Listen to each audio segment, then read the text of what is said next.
Georgia is waiting to explode. That's what Paul Finebaum said today as we get ready for Georgia and Kentucky.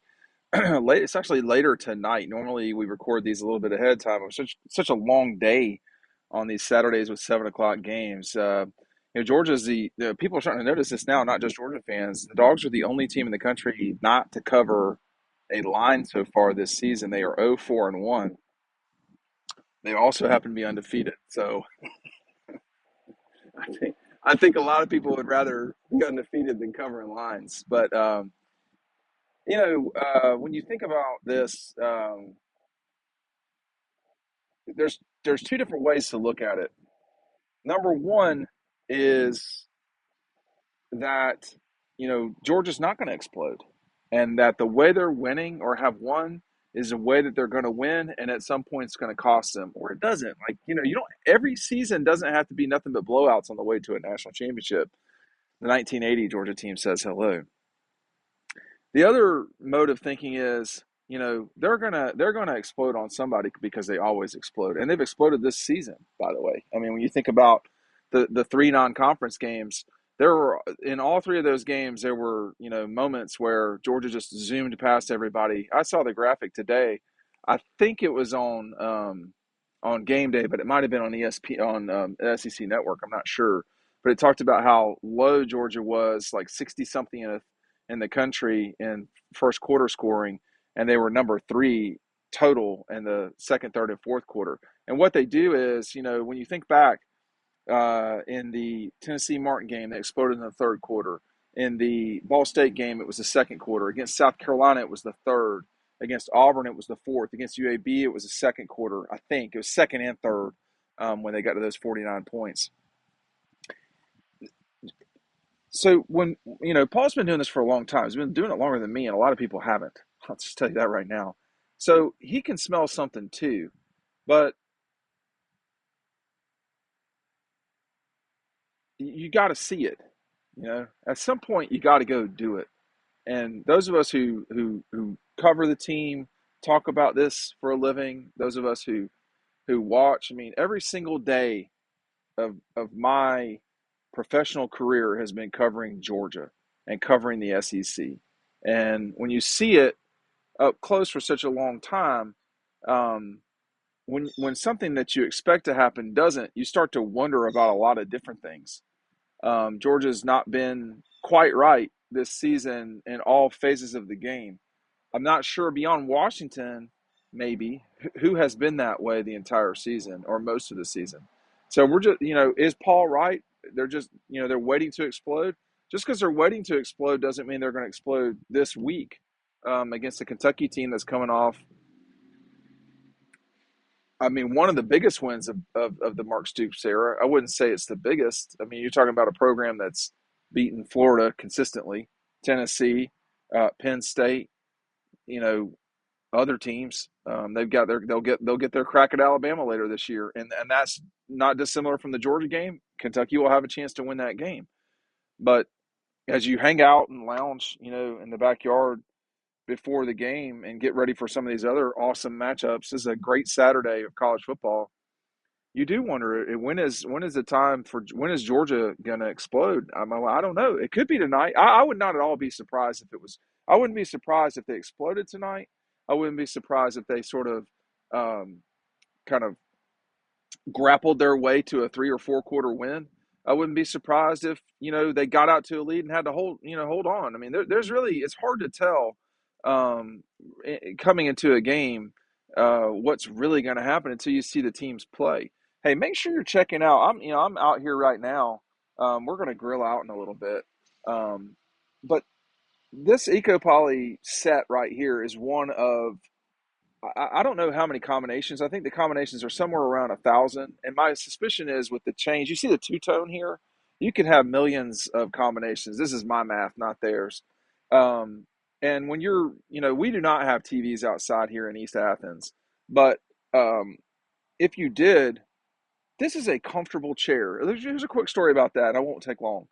They actually have a person from Savannah Art and Design who has a master's degree from SCAD, Savannah College of Art and Design, who designs these chairs. This isn't just like your uncle in the backyard. So someone who is highly qualified to make you feel comfortable is doing so. 20-year warranty, completely made of recycled product. This is the premier furniture for your home. And when you're creating memories watching the game, be comfortable and be in something that you know is going to work, which is Eco Poly. Link is down below for 15% off as well as free shipping. They're going to ship it out to you right from the heart of Georgia in Eastman and Dodge County.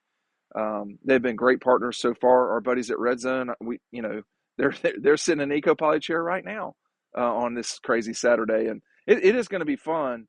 But I think there's this is a huge moment in Georgia's season. At Kentucky in 21 was a big moment because the Cats came into that game undefeated. Game was on CBS that day. Um, Georgia really had to fight in that game. I think they were losing going in the second quarter, 7-0. I think now I can't remember every single thing about that game. They might have been up 7-0, but that game was not over at the half. Let me tell you. And that 21 team about bludgeoned everybody. And then of course last year the reason why that Kentucky game was such a big deal was, if my memory serves correct, is that if you're Georgia and you don't have a loss last year headed to the SEC championship, you can play however you want in that game, and you're going to play in the college football playoff.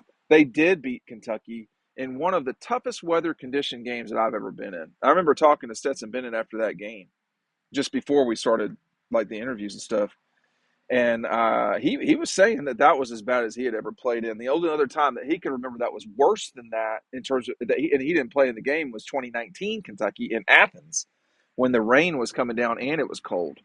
So that was a tough night in Lexington. Georgia winning that game 16-6. I mean, that was one of Stetson's worst games as a veteran starter for Georgia. He didn't play. Georgia didn't play unbelievable a week later against Georgia Tech, but they got the job done and moved on to Atlanta, where it became Stetson's season. And I think I would not be shocked if we're starting to talk about Carson. When is it Carson season? When is Carson season for the Georgia Bulldogs? Have we? I mean, have we entered in it? Have we entered it? Maybe. But that's you know Carson's not had a bad game yet. What's it going to be like when he struggles? Did he struggle at the beginning of this? I don't know. I mean, when you got somebody that's hitting 70% of their passes, I think you can make the argument that the last game, if you rewatch the Auburn game, uh, you know, there were some throws that were not ideal that he made um, during that game. The interceptions won, but there were some. If your guys are making one-handed catches, those are not great passes, right? And then there was another ball that he threw that Marcus Rosenjack Saint. I think Carson threw it against his body, and Marcus Rosenjack Saint got it. So but then again, if you're throwing the ball 33 times, how many balls are going to be exactly right? They're just most of them should be for sure, but not all of them.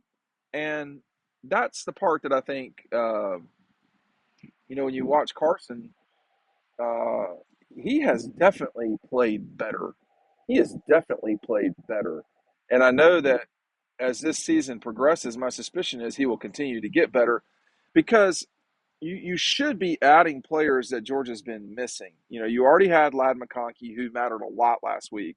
Amarius Mims is going to be back probably Florida game or just behind that.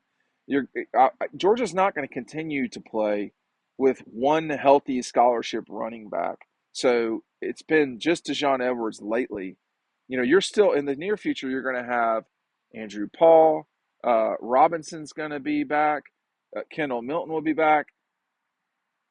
You're asking Edwards to do a lot right now, and he can handle it. But so when you say, oh, why aren't they exploding? I mean,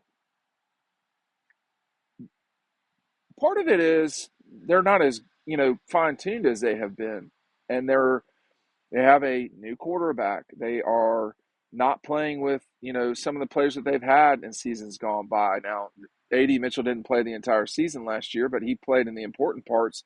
Certainly, Kenny McIntosh could get you some easy yards out of the backfield in the passing game, if not running the ball.